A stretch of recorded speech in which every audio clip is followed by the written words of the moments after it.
Ang kusina mo ay may itinatagong tahimik na mamamatay na araw-araw na nagbabantang lumalapit sa mga matatanda.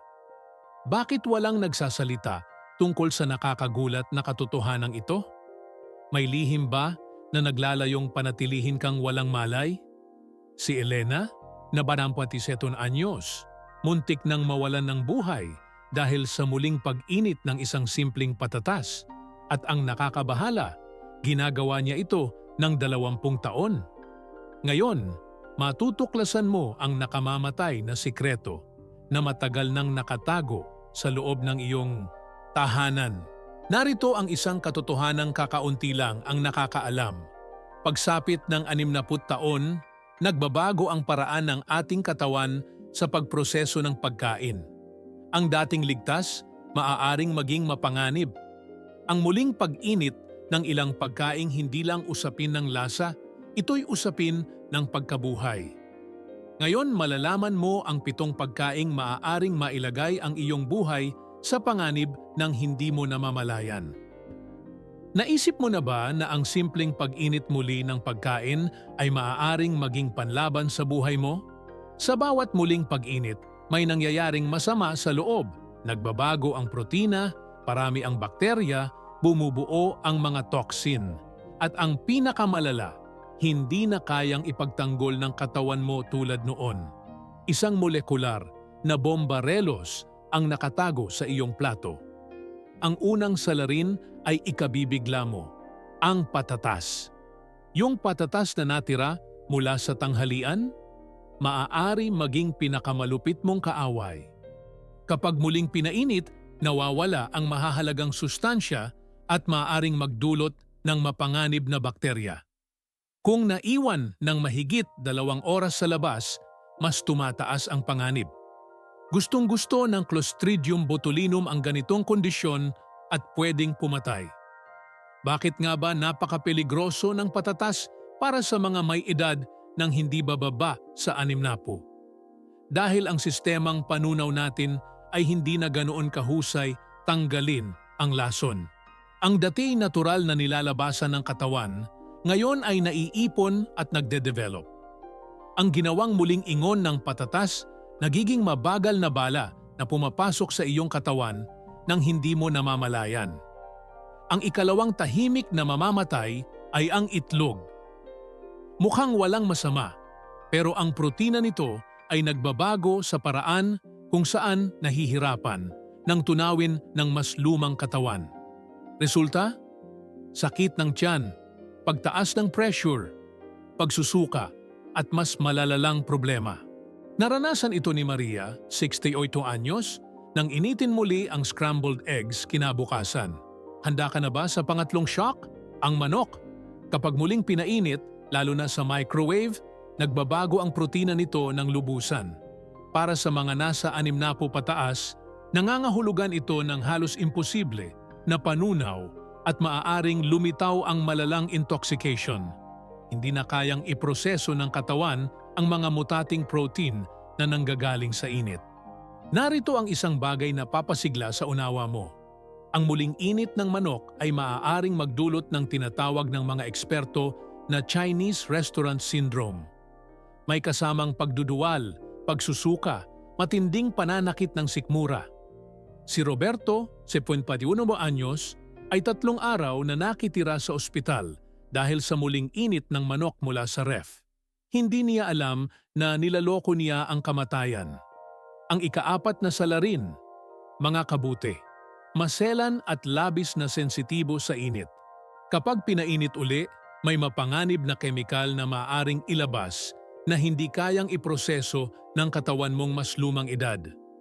Kung lagpas na ng 1 araw ang pagkakaluto, lumalaki ang peligro.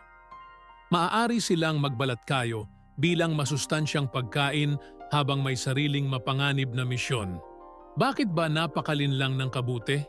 Dahil naglalaman ito ng komplikadong protina na nagbubulok at lumilikha ng delikadong sangkap kapag paulit-ulit ang init.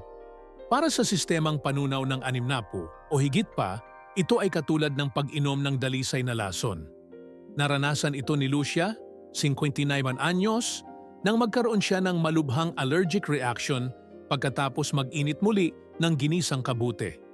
Ngayon, narito ang panglimang shock, ang spinach. Mayaman sa nitrates na kapag pinainit muling maaaring maging nitrites na nakamamatay.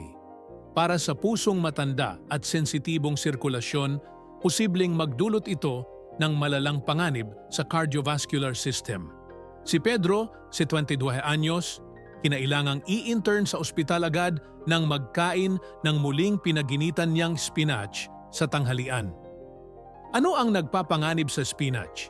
Ang nitrites na nabubuo kapag naiinitan muli ang pagkain ay maaaring magdulot ng methemoglobinemia, isang kondisyon kung saan hindi na kayang magsilbi ng dugo ang oksiheno ng maayos.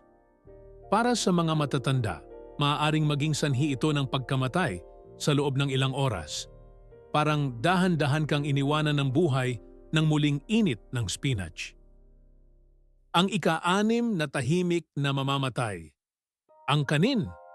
Isa ito sa pinakakain ng marami, ngunit isa ring pinakamapanganib kapag maling itinago. Ang Bacillus cereus na bakterya ay maaaring tumubo sa maling na-refrigerate na kanin at hindi namamatay kahit initin muli ito. Nagdudulot ito ng malalang poisoning, lalo na sa may mahinang immune system. Alam mo ba kung ano ang pinakamakikilabot tungkol sa kanin?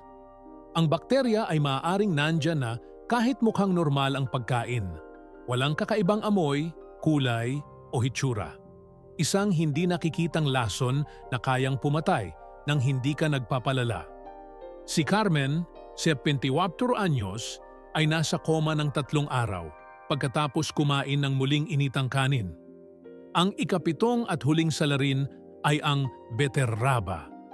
Katulad ng spinach, may nitrates na nagiging nitrites kapag pinainit muli. Mukhang walang masama, pero para sa mga nasa 60 pataas, posibleng magdulot ito ng cardiovascular na pagbagsak. Isang tahimik na atake sa iyong puso na walang babalang na makikita. Baka iniisip mo, bakit ito sa akin na may karanasang napakatagal na? Masakit ang katotohanan. Tayo ay tumatanda at nagiging marupok. Mabagal ang atay sa pagproseso ng lason, kakaunti ang asido sa tiyan, at mahina na ang immune system. Madali tayong napanghihinaan at napagsasamantalahan ng mga mikrobyo toxin na ito. Narito ang isang totoo at nakakagulat. Pinatutunayan ng mga pag-aaral sa microbiology ang pagbabago ng ilang gulay, protina at butil kapag muling ininit. Nagkakaroon ng irreversibleng molekular na pagbabago. Hindi lang ito pang teorya, patunay na ito ng agham. Ang pagbabagong ito ay lumilikha ng mga toxin na kayang pumatay ng dahan-dahan. Si Rosa, 70 anyos at palaging maingat sa pagkain, hindi alam na maaaring maging mapanganib ang muling init ng sopas na may spinach. Nang maramdaman niya ang mabilis na tibok ng puso at pananakit ng dibdib, natuklasan niyang ang kanyang sariling pagkain ang pumapatay.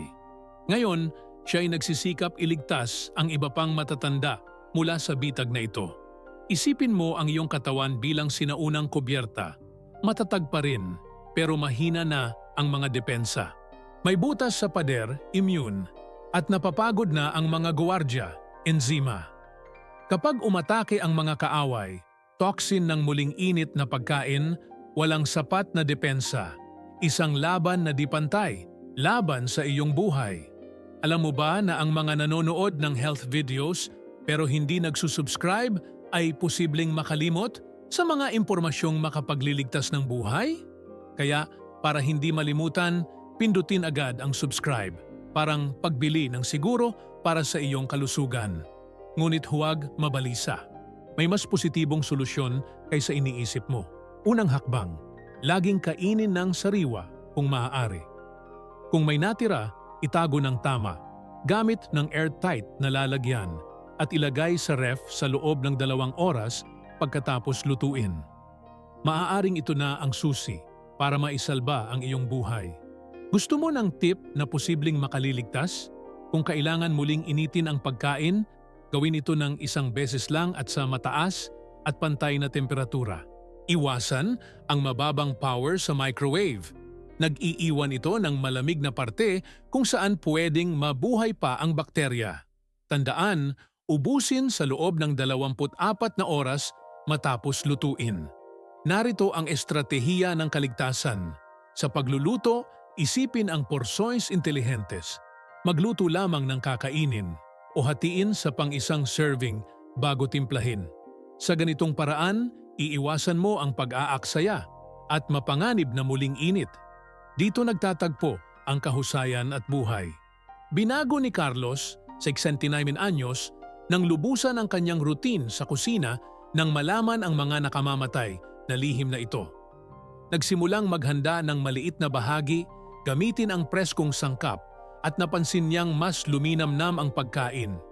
Mas energizado siya at higit na buhay, ayon sa kanya. Tandaan, hindi ito usapin ng edad kundi ng kaligtasan. Ang kaalamang ito ay nagbibigay sa iyo ng kapangyarihan sa iyong buhay. Hindi mo kailangang iwan ang mga paboritong pagkain mo. Kailangan lamang kainin ang mga ito sa tamang pamamaraan.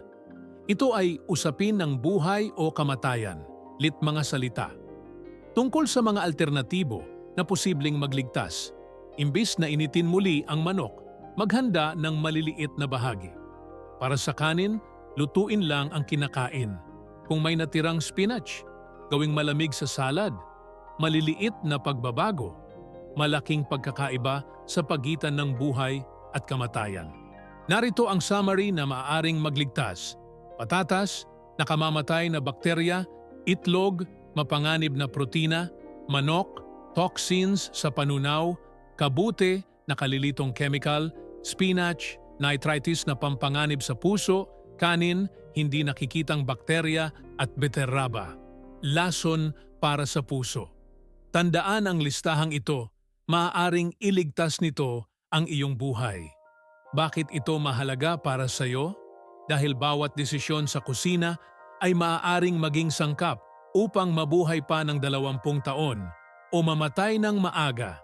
Nararapat kang tumanda ng may kalusugan, hindi maging biktima ng mga mikrobyong nag-aabang sa iyong tahanan. Ang impormasyong ito ay iyong pananggalang. May magandang balita. Marami ng ligtas na alternatibo. Preskong prutas, hilaw na gulay, sopas na agad na luto, at isdang inihaw sa oras. Malawak at ligtas ang mundo ng malusog na pagkain. Kailangan mo lang malaman ang mga patakaran ng paanong mabuhay ng ligtas. Linawin natin ang mahalagang tanong.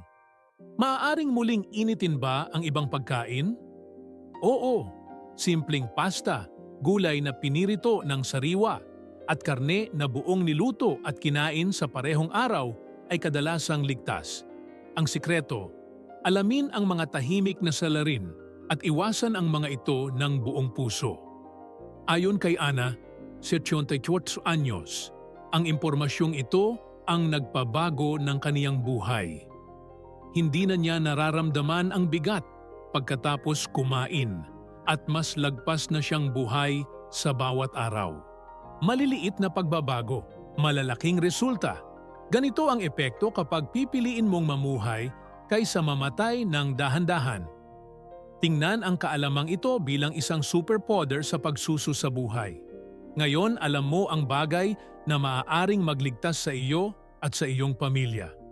Ibahagi ito sa anak, apo at kaibigan.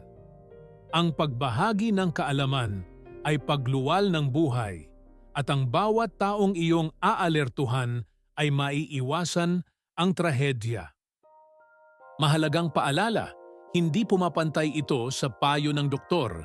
Ngunit maaring magligtas ito bago ka pa makarating sa ospital.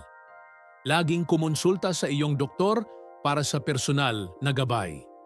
Bawat isa ay natatangi, pero ang mga patakarang ito para sa kaligtasan ay maaari para sa lahat ng matatanda.